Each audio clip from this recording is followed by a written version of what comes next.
कहा कि मेरे अजीज दोस्तों, इस औलिया की सरजमीन के गयूर नौजवानों, मैं तुम्हारे दिलों को जोड़ रहा हूं। मैं तुमको एक तल्ख पैगाम देना चाहता हूं, ताकि जब तुम यहां से उठकर जाओ तो तुम्हारे दिलो दिमाग में एक तूफान मचलता रहे। और वो यह है पैगाम कि इन 8113 बच्चों में से 25% बच्चे ऐसे हैं जो गरीबी की वजह से उनके पास कोई वकील नहीं है।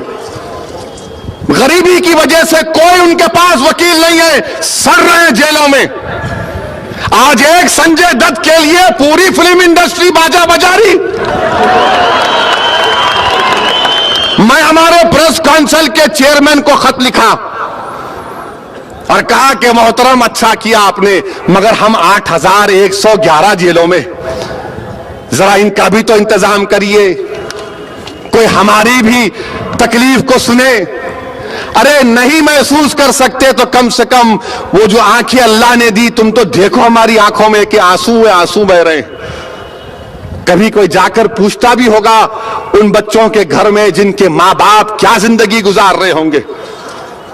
क्या कोई पूछता भी होगा कि उस घर में उस शख्स की बीवी जो बेवा बन चुकी होगी, कि कोई उसका क्या पुरसान हाल है। मगर नहीं, अब रमजान आएगा तो 2 इफ्तार की दावत करेंगे, फाइनेंस मिनिस्टर लाएंगे, बिठाएंगे और हमको खुश करेंगे, देखो हम इफ्तार की दावत करें। नहीं मेरे अजीज दोस्तों, तुमको जागना है। तुम रसूल अल्लाह सल्लल्लाहु अलैहि वसल्लम की उम्मत हो, तुम रहमतुल आलमीन की एक जिंदा कौम हो। हम उनकी उम्मत हैं, हम मुर्दार कौम नहीं हैं।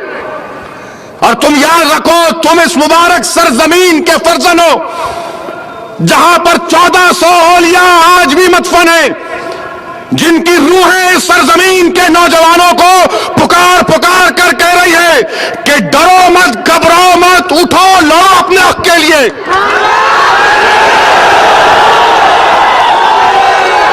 अगर तुम जिंदा कौम की मिसाल देना चाहते हो तो फिर तुमको जिंदा होने का सबूत देना पड़ेगा। अगर तुम ऐसे ही खामोश रहोगे, तुम ऐसे ही आहें भरोगे, तो मेरे अजीज दोस्तों, यह काम बनने वाला नहीं है।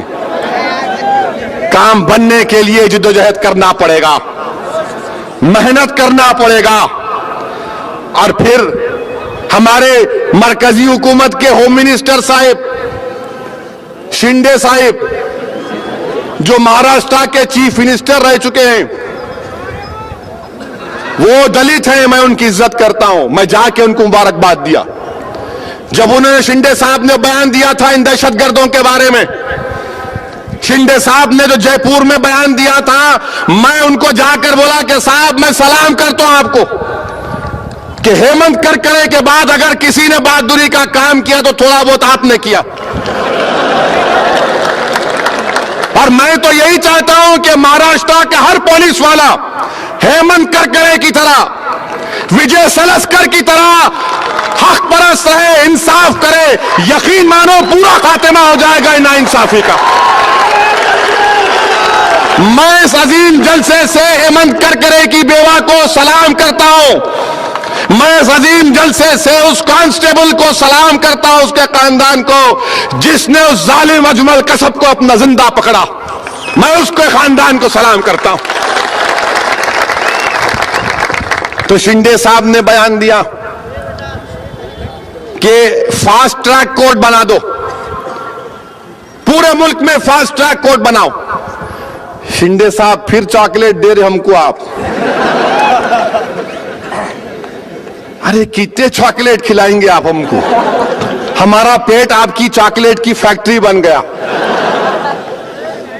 अब मत दिखलाओ चॉकलेट। क्या कहा शिंदे साहब ने कि फास्ट ट्रैक कोर्ट बना के जिन बच्चों पर दहशतगर्दी का मुकदमा आयद हुआ, क्या महाराष्ट्र की हुकूमत सुनेंगी?